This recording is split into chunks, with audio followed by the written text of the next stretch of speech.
Shalom, saudara-saudara yang dikasihi dalam Tuhan Yesus Kristus. Puji Tuhan, kita berjumpa dengan Sabda Sari pada hari ini yang terdapat di dalam Yohanes 14 ayat 16. Tapi sebelumnya mari kita berdoa.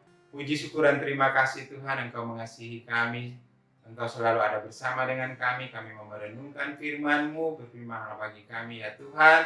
Di dalam nama Tuhan Yesus Kristus, firman yang hidup kami berdoa, amin. Yohanes 14 ayat 16, Aku akan meminta kepada Bapa dan Ia akan memberikan kepadamu seorang penolong yang lain, supaya Ia menyertai kamu. Luar biasa. Firman Tuhan memberikan semangat bagi kita, memberikan kekuatan bagi kita, memberikan kemampuan bagi kita. Orang-orang yang dipilih Tuhan karena 2000 tahun yang lalu, janji Tuhan kepada murid-muridnya, Dia memberikan seorang penolong, dan itu sudah digenapi pada hari Pentakosta. Dan Roh Kudus dicurahkan untuk mengurapi murid-murid Tuhan Yesus pada waktu itu.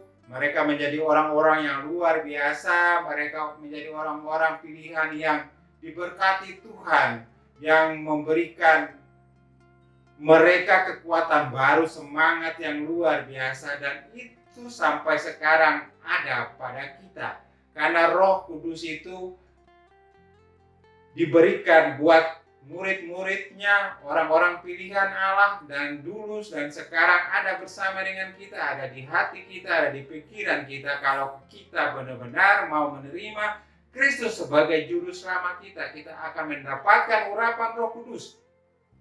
Dan Roh Kudus itu memberi ruang dalam hati kita untuk melayakkan kita, menguduskan kita di hadapan hadirat Allah yang kudus untuk kemuliaan nama Tuhan.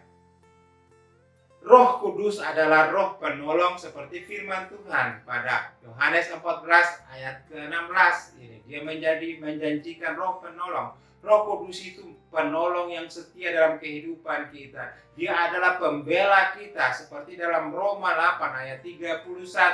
Sebab itu apakah yang akan kita katakan tentang semua itu? Jika Allah di pihak kita, siapakah yang akan melawan kita? Ingat, ini firman Tuhan, ya dan amin. Sebab itu kita harus semangat, kita punya energi baru, kita punya kekuatan baru, bahwa Dia memberikan segala kemampuan bagi kita, bukan karena kekuatan kita, tapi kemuliaan bagi nama Tuhan. Dia akan selalu berkarya lewat kita. Dia memberikan semangat, Dia memberikan tanda-tanda ajaib lewat kita. Itu adalah karya kekudusan Roh Kudus dalam kehidupan kita. Sebab itu yakinlah bahwa Roh Kudus itu ada dalam kehidupan kita, anak-anak Tuhan, yang dipilihnya untuk mengabarkan berita Injil keselamatan bagi semua orang, supaya mereka mendapatkan keselamatan di dalam Yesus Kristus yang telah berkorban untuk umat manusia.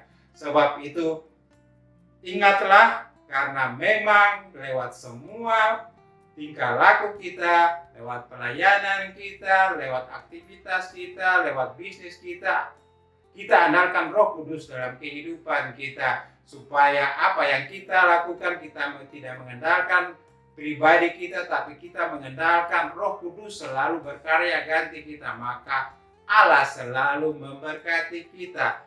2 Korintus 4 ayat 7, tetapi harta ini kami punya dalam bejana tanah liat, supaya nyata bahwa kekuatan yang melimpah-limpah itu berasal dari Allah, bukan dari kami. Firman Tuhan menyatakan bahwa kekuatan itu berasal dari Allah, yaitu Roh Kudus yang memberikan kekuatan baru dalam semangat baru bagi kita. Sebab itu andalkanlah Roh Kudus itu. Tanpa Roh Kudus kita akan sia-sia dalam hidup ini. Karena Dia akan membentuk kita, kita akan mendapat kekuatan baru untuk melayani Tuhan, untuk menjadi berkat bagi orang lain, karena itu adalah karya Roh Kudus bagi kita. Tuhan Yesus memberkati. Amin.